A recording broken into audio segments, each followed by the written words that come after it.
So, guys, welcome back to the Soccer Way, where reality meets passion, meets football, the most amazing game on the planet. Man, the last 24 hours for me personally have been very, very emotional. From Nigeria losing, and then I'm still pained. I'm still pained. Yeah. From Nigeria losing, then on our way here, a cab guy scammed me of 1K, so it's fine. Let's not get into that. Let's not get into that. So quickly, meet David. We define the endorsement. Meet David. He's an Arsenal fan, and I just want to point out that the Arsenal boys have done nothing in this World Cup. Now, why you leave Arsenal guys now? Did you see Xhaka's goal? Did you see Xhaka's goal? Is it? I'm not an Arsenal fan, but they are suffering enough. Let's not even You know what? I'm going to ignore that. So meet David, the Arsenal fan, and meet KP, the one that's forming that he's from Birmingham. Look at him. Look at KP, you be a good boy. Nigeria. You be a good boy. Come back to reality. You be a good boy. And Dele and I wow, okay. So quickly we're going to get into it. VAR has been the one of the things that they brought into the World Cup that has really changed a lot of things. So guys, do you feel like VAR is important? Definitely. The VAR, well, for me, it has its positive and its negative sides. For the positive side, it kind of helps with decision making. It kind of improves on the quality of fouls that would trigger the decisions. While on the other hand, it kind of disrupts the flow of the game. Yeah, it does. The game needs to, the game is no longer fluid. It's football. It's just football. Let's enjoy ourselves at the same time. So that has been it for me, anyway. So, David, what do you feel? VAR? Yes or no? No, I don't like it. Call me an old. Yeah, an old-minded person. That's why you're Arsenal fan. You don't always have to point out. Yes, I do. Like it's fun. Arsenal is a prestigious football club. Okay, so I don't agree with VAR because it just takes some passion out of the game. Like I think that the fouls and the incorrect decisions sometimes make the game what it is, make the game passionate. I totally agree. Yeah. Like VAR has its advantages, but it's. There won't be hand of God if there was I like the way you're throwing shit. So let's move on. So going into it, the Super Eagles match, Nigeria versus Argentina, very disappointing. But guys, VAR, it was disappointing for me. Okay. It was because who were you supporting in the match, David? Don't ask me that. He was supporting Argentina. KP, who were you supporting? I support England. No, I mean in the match. My name is Kolapo, so obviously you guys know who I was supporting. No, Kolapo, give a straight answer. KP, give a straight answer. I'm sitting in the middle of two traitors. These guys are not patriotic. Back to the show. Okay. So yes, VAR really influenced that match. And do you feel there was a handball for Marcos Rojo? It was a handball, and technically not a handball because the ball touched his hand, but it was not a handball. So you feel like you feel like that wasn't a penalty? It was not. It was definitely not a penalty. KP, you feel like that wasn't a penalty because the referee went to check the VAR. The rule was in there. Okay. Let me tell you the rule. The rule is they only give penalties when two players try to contest for the ball. Okay. And then the hand kind of disrupts the ball from touching the other player. Okay. So and that like what Suarez did against Ghana in exactly. So what happened in 2006? No, it was 2010. What 2010? 10. It was 2010, right? It was 2010. So what happened was, in fact, the ball touching Rose and helped the ball to be in place for Igalo to fire the shot. So there was no point calling Igalo foul at all. But Igalo will be saying all of this if Igalo had exactly. But it was not a handball. It was his hands. He was already jumping. His hands were in a natural position for the jump that he was in. Exactly.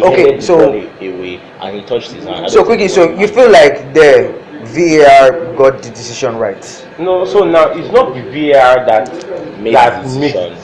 Let's get it right. It was the referee. Yes. It kind of is an assistive as in mechanism. That's why he was explaining to Mikel. Yeah. But then again, I don't. I feel coming to the referee being the person that takes the final decision. Mascherano was on the field. I know that we discussed this before the show started, but I'm still going to come back to this. Mascherano was on the field for almost 20 minutes, bleeding from his face, and the referee doesn't order him to go off the pitch. And according to the FIFA rulebook, the referee must ensure that any wound that is bleeding must be taken off the pitch. Kolapo, I can see you.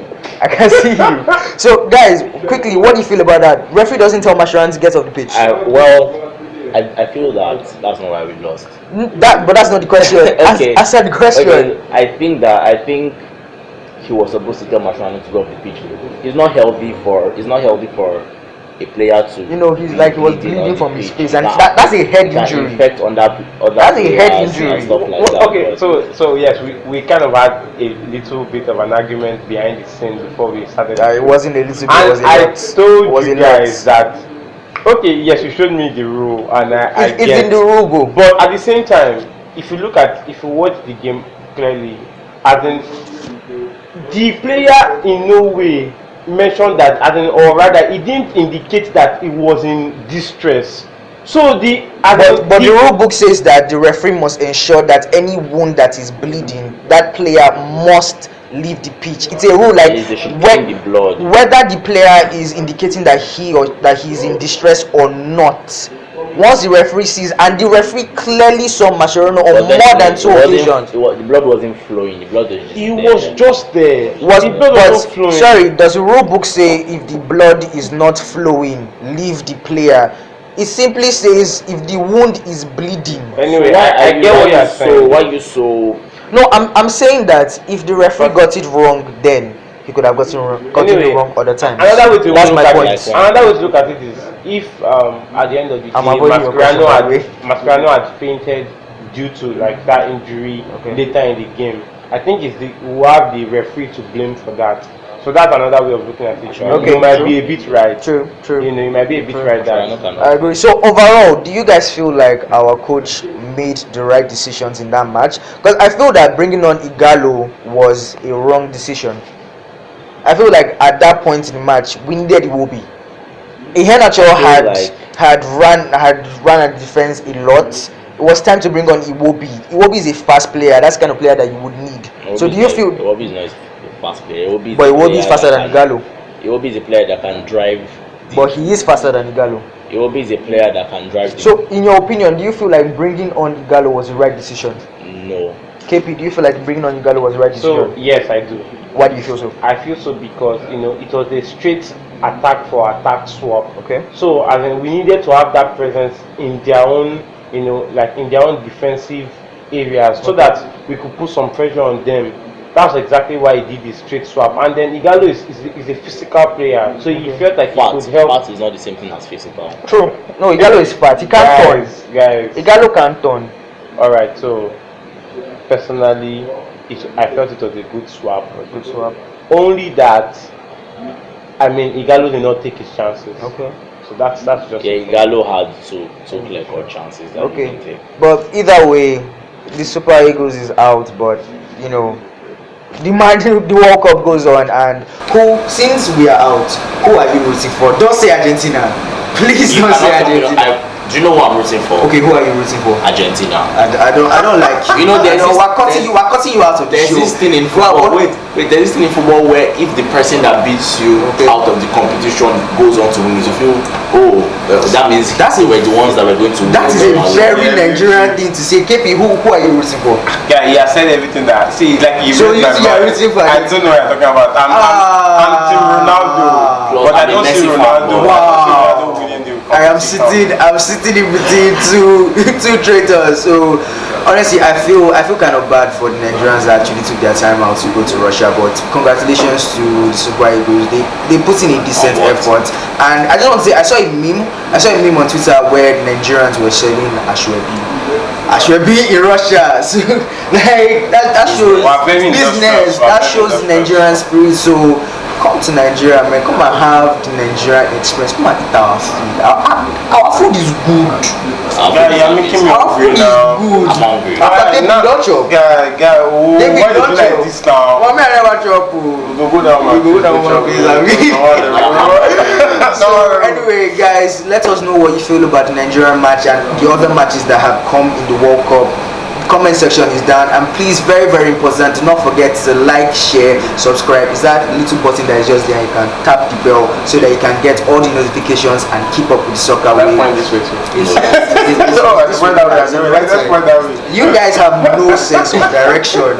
So either way, thank you for taking our time to watch our show. This is the Soccer Way, where reality meets passion and meets football. Keep enjoying the beautiful game. Until next time, have a good one. KPP's on that. Don't hit that.